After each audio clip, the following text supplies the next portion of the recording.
السلام علیکم ناظرین، اس طرح اسلام کے روشن اور پرنور انقلاب نے ایک ہی وار میں جاہلیت کے دور کی تمام بے حیائی اور بے راہ روی کو مٹا دیا اور اس کی جگہ دنیا میں شرعی نکاح کو پیش کر دیا، جس طرح اجتماعی سطح پر نکاح کی پاک سنت ایک طریقہ ٹھہرا۔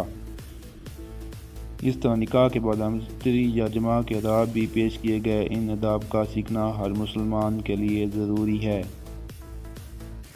نمبر 1، صحبت کے آداب۔ پہلی بار جب دلہن اپنے دولہا کے ساتھ یکجا ہوتی ہے تو مسنون طریقہ یہ ہے کہ پہلے شوہر اپنی بیوی کے پیشانی کے بال پکڑے، پھر یہ دعا پڑھے، بسم اللہ الرحمن الرحیم پڑھ کر یہ دعا پڑھے، اس کے بعد اپنی بیوی سے صحبت کرنا شروع کر دے۔ ترجمہ: اے اللہ، میں تجھ سے اس کی بھلائی اور اس چیز کی بھلائی چاہتا ہوں جس پر تو نے اسے پیدا کیا، اور تجھ سے اس کی برائی اس چیز کی برائی سے پناہ مانگتا ہوں جس پر تو نے اس کو پیدا کیا۔ نمبر 2، دولہا کو چاہیے کہ شب زفاف میں اپنی بیوی کے ساتھ 2 رکعت نماز پڑھے۔ ایسا کرنے سے دونوں کی ازدواجی زندگی ہر ناپسندیدہ چیزوں سے محفوظ رہے گی۔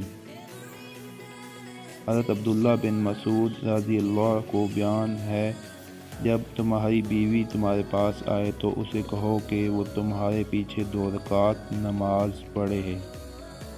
نمبر 3، مسلمانوں کے لیے ضروری ہے کہ وہ مستری کے دعاؤں کا اہتمام کریں۔ ایسا کرنے سے صحبت سے پیدا ہونے والا بچہ شیطان کے اثر سے محفوظ رہے گا۔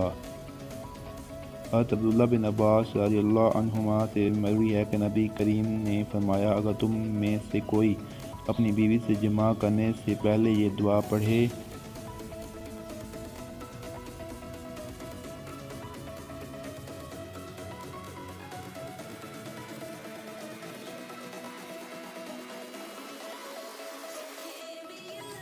اس کا ترجمہ ہے، اے اللہ، تو ہمیں شیطان سے محفوظ رکھ، تو ہمیں جو اولاد عطا کر اسے بھی شیطان سے بچانا، تو ان کے جہاں جو بچہ پیدا ہوگا اور شیطان اسے کبھی ضرر نہیں پہنچا سکے گا۔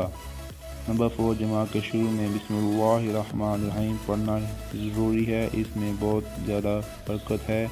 ایسا کرنے سے صحبت سے پیدا ہونے والا بچہ اچھا ٹھیک ہوتا ہے۔ جماع کے وقت بالکل ننگا ہونا ممنوع ہے، اس سے میاں بیوی اور بچے کو نقصان پہنچنے کا اندیشہ ہوتا ہے۔ میاں بیوی اپنے اوپر کوئی پردہ وغیرہ ڈال کر صحبت کریں، اپنی انسانی کرامت کا خیال رکھیں۔ صحبت کرنے کے بعد کچھ دیر آرام کرے، اس کے بعد غسل کر لے۔ غسل کرنے کے بعد آرام کرے۔